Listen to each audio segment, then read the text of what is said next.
Chelsea versus PSG. Now, as a Chelsea fans, we all know that the whole world is against us in this match. In fact, all the odds are in PSG favor. But for the real people that understand football, they will know that this match is a 50-50 match. Anybody can win and anybody can lose. For the past 3 seasons, Chelsea have not been at its best. You see this analytics, this fixture, these results. Only a true Chelsea fan will remember this moment. Now, if you don't remember this moment, this was the year 2022 to 2023 season, which is Todd Bowley's first era at Chelsea.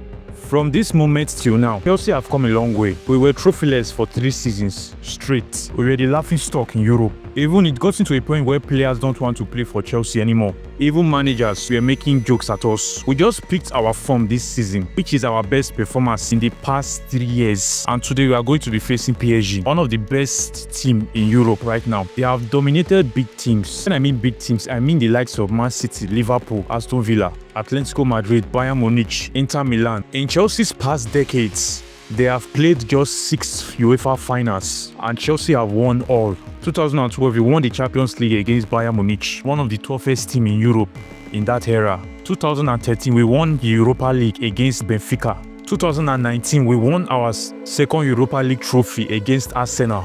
2021, we won our second UEFA Champions League against Man City, which is one of the strongest teams of that season. 2022, we won the FIFA Club World Cup against Palmares. And 2025, we won the Conference League for the first time, and we actually be the only Europa club to complete all UEFA trophy in our cabinet, which is the Champions League, the Europa League, and the Conference League, and the Super Cup, which is the UEFA Super Cup, not once but twice. Now, in my previous video, and with all this past progress, can this current Chelsea squad defeat PSG? Now, if you take a look at the two team past performance, 100% of people will agree that PSG are going to be the top team in this match. But we need to understand that this is football, and football is 70% unpredictable. Anything can happen in the 90 minutes match. Now, the main question is, can Chelsea defeat PSG? Correct answer is no, if you were to be honest. But Chelsea can still win the match. Now, in my previous videos, I talked about how Chelsea can defeat PSG. It won't be easy, but if they can apply those certain tactics, it might actually work.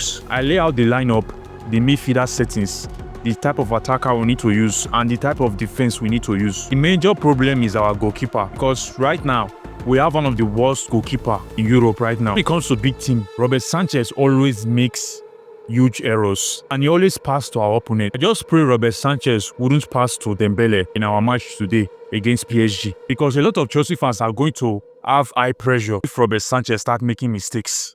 Now, we all know that our coach is very stubborn. I know that most of Chelsea fans already have a preferred lineup which is best and can suit our system of playing, which can actually make us outstanding against PSG. But Enzo Maresca always have a plan on his own, and he's always stubborn to execute what is right and what is needed in the squad. For example, in our previous matches, Enzo Maresca always liked putting James in defensive midfield, which has proven to be a failure because James is not a midfielder.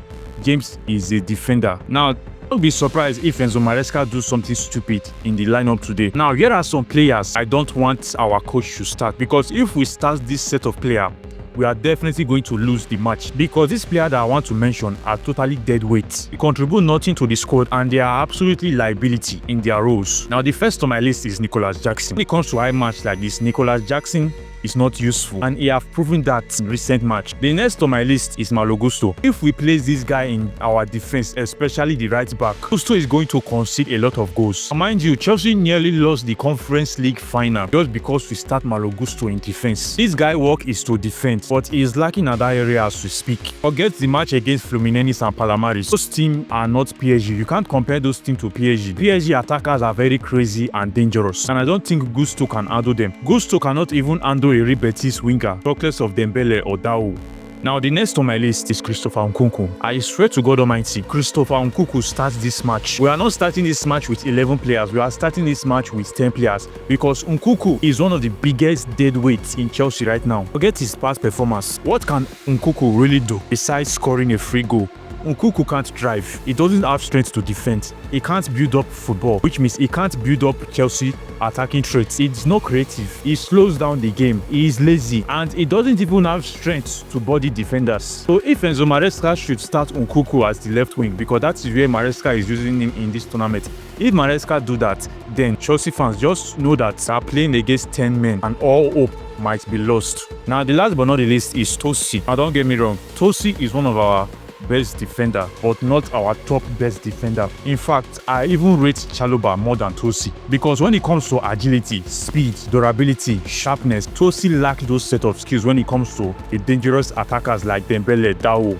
and the guy from Napoli. Now, let me take you back. Now, our first match against Liverpool, which is the first leg, Tosi could not even hold Mohamed Salah. He was finding it very difficult to hold a player like Salah. And expect Tosi going up against Dembele or that guy from Napoli. Do you think Tosi is going to hold them both? Tosi's weakness is his speed. He is very slow. That is my problem with that guy. So if we just start Tosi at defense, don't be surprised if PSG starts scoring goals. Now, I would have mentioned Bandashili, but we all know that Bandashili is not going to start in this match because he normally starts against smaller opponents like Tunis. In this match, we all know that Enzo Maresca is not going to start Bandashili. So if we can avoid starting all these players in the tournament in this match, then we are good to go. Or if you have not seen my preferred lineup, this is my preferred lineup. Our three central defenders should be Cucurella, Levi Colwill, and Reece James. Because if these three are in defense, then the defense will be solid. Cucurella shouldn't go the midfield or wing. Instead, Cucurella should stick to defense, except if we collect the midfield from PSG and we are actually pressing them.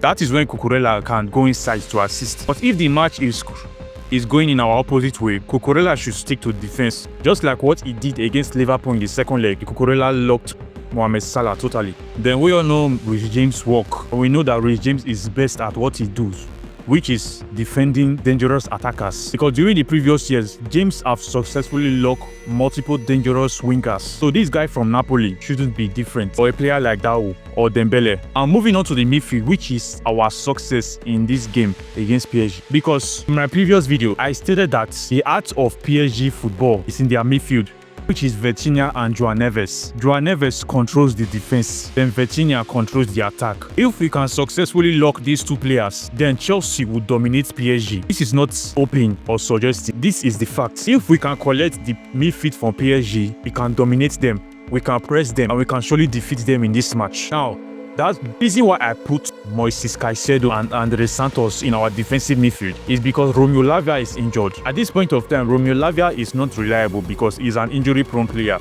I will stick with Andre Santos. Moreover, there is a little bit doubt about Andre Santos because he's not yet blended with the squad and our coach system. But I have faith in Andre Santos. And besides, this is not the first time Andre Santos is playing against PSG. But I just hope he lives up to his expectation in that role. Now, moving on to Moises Caicedo. Moises Caicedo is our powerhouse in this match. Moises Caicedo will be the one doing all the heavy lifting. Then Santos will be at the back supporting Caicedo. Then moving on to the attacking midfielder, which is Enzo Fernandez and Cole Palmer. They will be the one assisting the attackers and the wingers. Now, talking about the wingers, I prefer João Pedro and Delap to start because if these two doesn't start, then our attackers will be lost. There will be no drive, no power, no force. Now, take a look at João Pedro for instance. João Pedro is a better left winger than Noni Madueke and Nicolas Jackson combined. Now, let's do some match analysis. Take a look at João Pedro performance in Fluminense. João Pedro 2 goals is from the left angle. The first goal is from the left. The second goal is from the left. Now, how can João Pedro operate in the right wing? In the left wing. Now, mind you, João Pedro is good at 1v1. João Pedro knows how to pass. When I mean knows how to pass, João Pedro is not like Jackson that wastes passes. João Pedro is calculative. He positions himself well to receive the ball.